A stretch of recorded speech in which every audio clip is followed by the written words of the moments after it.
నమస్తే సేట్జీ. నా ఫ్రెండ్ సేట్జీ. నమస్తే. కూర్చోండి. తన ఎగ్జామ్ ఫీజు కట్టాలి, అందుకే గొలుసు అమ్ముదామని వచ్చాం. అన్నట్టు నీ పేరేంటి? జూలీ. జూలియట్. జూలియట్. నీ పేరేంటి? Juliet friend Romeo. రోమియో. నువ్వు గొలుసు గొలుసు. దొంగ సొమ్ము కాదు కదా? మా మొహాలు చూస్తే అలా అనిపిస్తుందా సేట్జీ? మీది కాదు, నీది. మాల్ అచ్చా హై. రేట్ కిतना है? 3. 3 మీ లక్కీ నెంబరా సార్? నిన్న కూడా 3 అన్నారు. 3000. 3000. ఇది 30,000 గొలుసు. కానీ అంతకన్నా ఎక్కువ రాదు. అక్కర్లేదు, నేను వేరే చోట అమ్ముకుంటాను. ఆగాగు. ఈ సందులో ఇంకే షాప్కి వెళ్ళినా ఎవరు కొనరు. కొన్నా ఆయన ఇచ్చిన దానికన్నా ఎక్కువ ఇవ్వరు.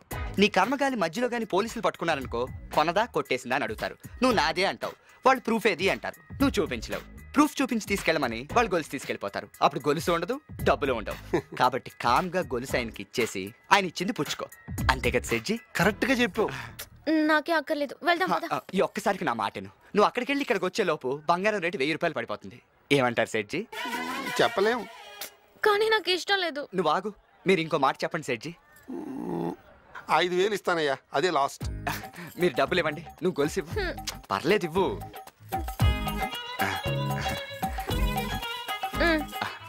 ఇదిగోండి. చాలా థ్యాంక్స్ సెడ్జీ, మీ మేలు జన్మలో మర్చిపోలేం. నమస్తే. నమస్కారం పెట్టు. నమస్తే. పద పద.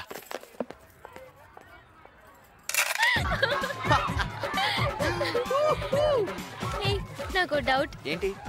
మనం చేసింది తప్పు కాదా? మనం చేసింది తప్పు అయితే అసలు దీపావళి ఉండేది కాదు. దానికి దీనికి సంబంధం ఏంటి? ఓ చెడ్డోడి మీద మంచోడు గెలిస్తే పండగ చేసుకుంటారు. ఇప్పుడు మనం చేసేది అదే. అలాగా?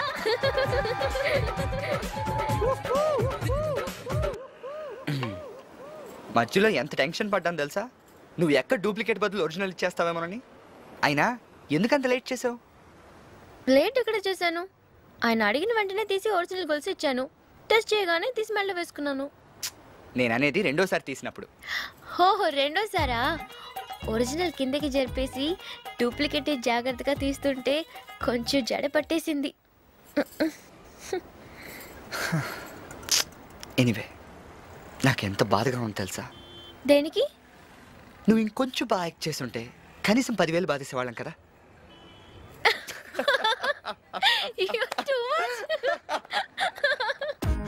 ఎంత ధైర్యం చేసే వాళ్ళకి ఈ బజారుకు వచ్చి నీ షాపులో నిన్ను మోసం చేయడమా? అరే, చిన్నప్పటి నుంచి వాళ్ళ పొటాకుట్టి వీళ్ళ పొటాకుట్టి సంపాదించాడు సార్. పాపం వాళ్ళ ఆవిడ డబ్బులు అడిగిన నగలు తాగట్టు పెట్టమంటారు. అంత నిజాయితీ పడు సార్. ఆయన ఎలా మోసం చేయాలనిపించింది సార్ వాళ్ళకి. ఆయన పిల్లలకు కట్టిన ఫీజు మీద కూడా వడ్డీ వసూలు చేస్తాడు సార్. అంత నిక్కచ్చిగా ఉండే మనిషి మీద ఖర్చు తీసుకున్నారు సార్ వాళ్ళు. ఒరేయ్, వాళ్ళు తీసుకెళ్ళింది 5,000. నువ్వు వీడి పరువు మొత్తం తీసేస్తున్నావు. కాకా, నన్ను ఆపు ప్లీజ్. అంత ఎమోషనల్ అవ్వకండి. ఆయన ఇప్పటికే శ్వాస వచ్చి పడిపోయేలా ఉన్నాడు. మీరు చెప్పండి సార్, వాళ్ళ పేర్లు ఏమైనా చెప్పారా? Romeo, Juliet.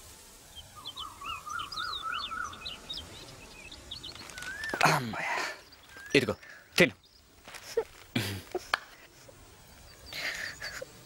ఇడ్లీ బాగాలేదా?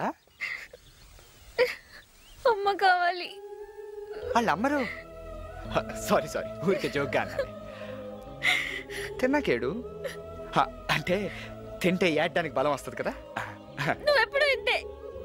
పోనీ పని చేద్దామా? మీ అమ్మని కూడా పార్టీ వచ్చామన్నావా? ఐడియా, నువ్వు మొక్క తింటే మీ అమ్మతో మాట్లాడిస్తా. ఎలా?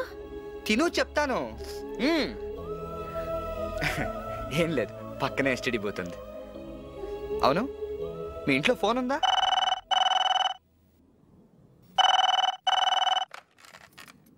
హలో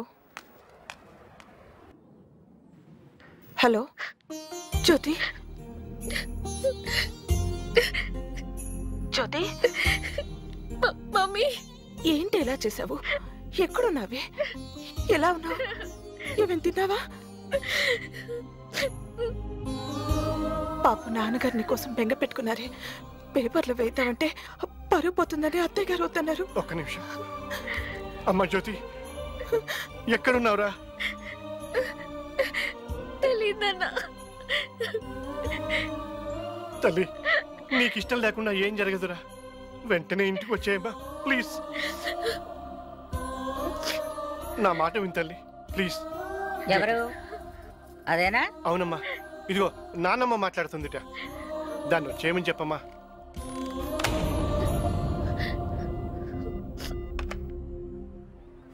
అయిపోయిందా? హ్యాపీనా? పద.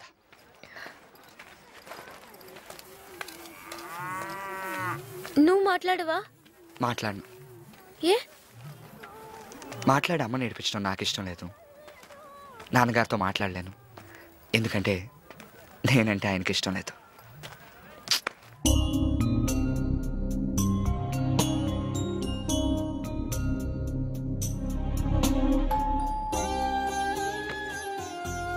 వచ్చాడా?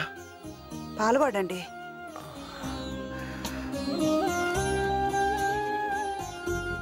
సారీ జానకి, వాడు పాడైపోతాడేమో గట్టిగా మాట్లాడాను కానీ వాడు ఇలా వెళ్ళిపోతాడనుకోలేదు.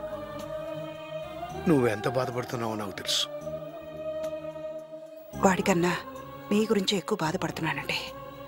భోంచేయండి.